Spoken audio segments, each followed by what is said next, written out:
Welcome back. This is Sandy with Sandy's Organized Chaos, and today we're going to be doing this super simple summer tumbler. As always, I'll make sure to put everything I used today into the description box below so that way you guys can shop those items if you would like to. If you're new to my channel, don't forget to hit that subscribe button, and let's wake up, prep these tumblers, and slay all day. Let's do this.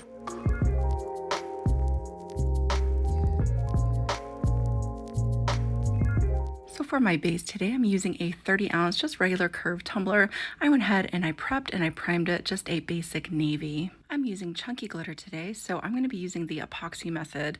I like to use the epoxy method, especially with chunky glitter, because it really gets those glitters to lay nice and flat. So I'm going to use 10 milliliters of epoxy, and I'm going to use all 10 milliliters. And after that is nicely applied to my tumbler, I'm going to go ahead and start applying my glitter. Now the glitter I'm going to be using today is called Into the Deep, and any glitter that I use today you can find at socglitters.com if you would like to.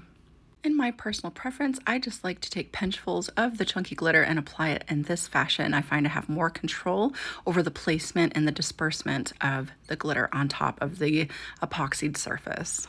So as you've seen, I took a little bit and I did the bottom first, kind of letting that glitter drape over the edges. Then I come up and do the top rim and doing the same thing, kind of letting it cascade down a bit. Then I come back through and fill in the middle, and I just let it rotate for a second to see where anything else needs to be filled in, and just kind of go from there until everything is nicely filled in, but without being stacked on top of each other. Now that my base is nicely filled in with my chunky glitter, I'm going to go ahead and take my opposite hand and I'm going to go ahead and push the glitter back up off the rim here. And then I'm going to come through and just lightly tap down any areas that need just a little bit more help, making sure that it is nice and tight and flat against the surface. Using that extra 10 milliliters as opposed to doing just a very small amount really helps out with this glitter being completely smooth, and that's really going to help us in the long run, there we go, when we go to do our flood coats over top. Now because I use more epoxy when I do my chunky glitters, I go ahead and place it onto my turner just as a precaution so nothing slips around as it's curing.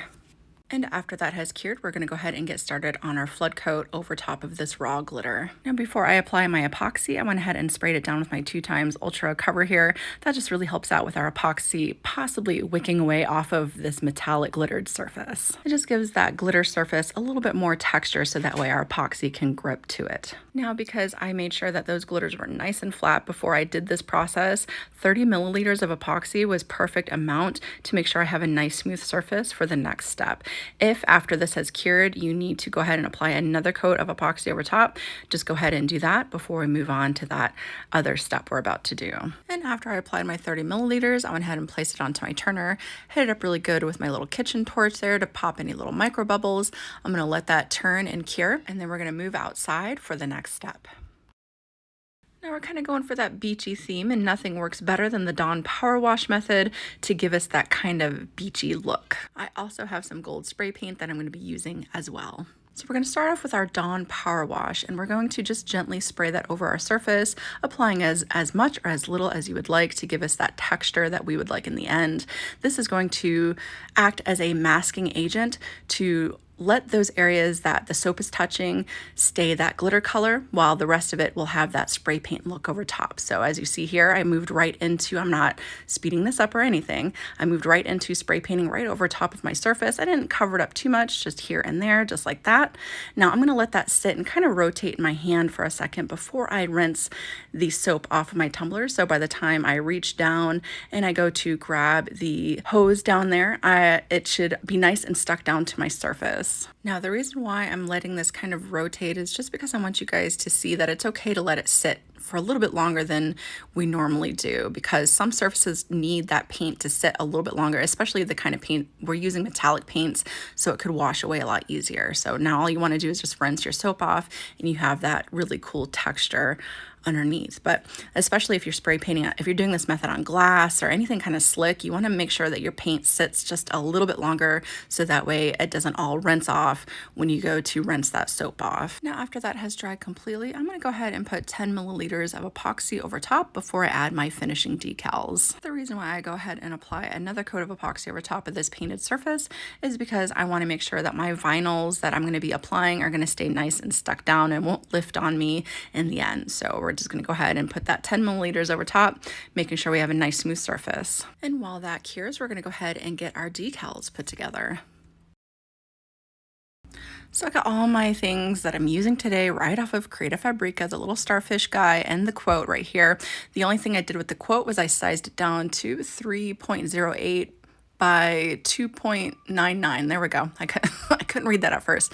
I went ahead and applied an offset to it, and the offset is 0.028. And for my starfish, I did 4 of them in this size here, 2.5 by 2.35. So I did 4 of those in that size, and then I duplicated just one of these, and I unlocked the size of it, and I just kind of narrowed it down so that way it was just a little bit skinnier than the other ones, and it was 1.83 by 2.61. And I did 4 of those as well, and that was perfect to fit around this particular size tumbler. There we go. You might have to resize some of your stuff if you're using a different size, but this was perfectly sized for this size tumbler. So the pink offset, I'm going to cut out in a white vinyl. The blue quote there, I'm gonna cut out in a blue opal. And then the starfish, I'm just gonna use a cheap vinyl that I found on Amazon. I'll make sure to put it down in the description box for you guys, because we're gonna be using that as a template to do a tack-it method with our starfish. Now I went ahead and stacked up my quote already. I tell you what, it's really hard to see white vinyl on the white backdrop there. It's really hard. I had to use a flashlight to see what I was doing. So I want to do this a little bit different. I didn't want to put it at the top. I wanted to put it down at the bottom. So I'm going to go ahead and get that applied. I don't know if you guys noticed, but I had cut everything out to kind of match the shape of my quote here.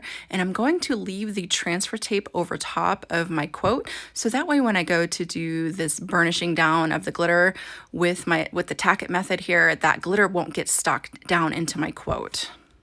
Now here's that cheap vinyl I was telling you guys about. I know I've had people ask me before when I do peekaboos, I say I just buy a cheap vinyl off Amazon.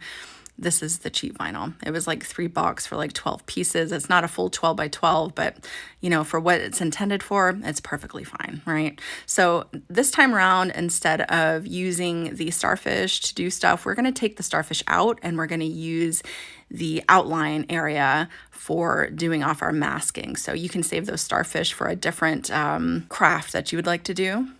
Then I'm just going to go ahead and cut all these little starfish apart, making sure that I leave enough of that vinyl around the edges so that way I don't get glue where I don't want it on my tumbler. I'm going to go ahead and prep the glitter that I'm going to be using today as well. I'm going to be using SOC Sparkle Dust and Champagne and Dusty Pink, and I am just going to do a 50-50 mix of these 2 glitters. I wanted something kind of rose gold looking, so this makes a really pretty kind of rose gold look.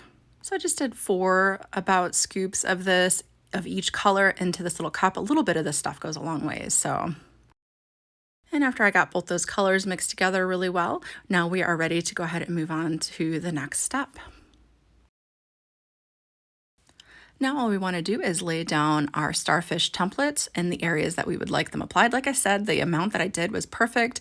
I did all the big ones first, and then I came through with the skinnier ones that I put together and just kind of zhuzhed those in between each.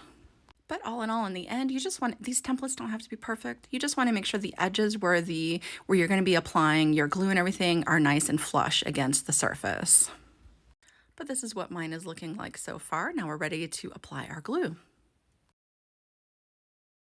Now to achieve that nice, shiny, holographic look, I'm going to be using Aleene's Tack-it over and over again. This is what it should look like. I know there's a couple different kinds of glues that they have. Don't be fooled. You want the over and over again, because what happens is once it is dried, it stays tacky, and that's what we want. That's how we're going to burnish that glitter down, giving us that holographic look.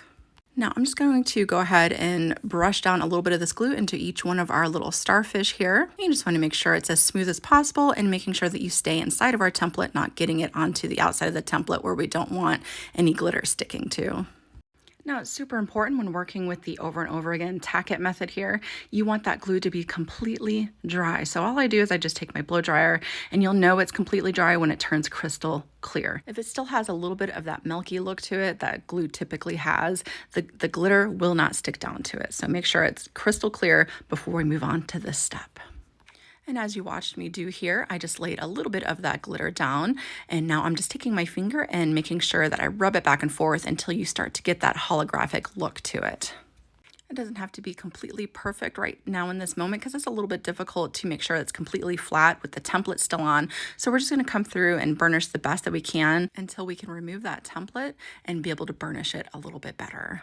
So today I'm using just a basic ultra fine holographic glitter, but you can obviously use foils. You can use chunky glitters if you would like to. It just, it takes a little bit more oomph to it to get that particular glitter to lay flat, but the sky is the limit when it comes to filling in your starfish. Now that all my glitter is filled in, I just came through and brushed that off really well with a chip brush, removing any extra glitter that just didn't get adhered. Then I'm going to go ahead and remove my template from around my starfish. After I remove my template, I'm going to come through one more time and make sure that all that glitter is nicely burnished down. I'll go ahead and remove the transfer tape that was over the quote still, so that way none of that glitter got stuck down in there. I'm going to go ahead and give it its last 2 finishing coats of epoxy, and she is good to go.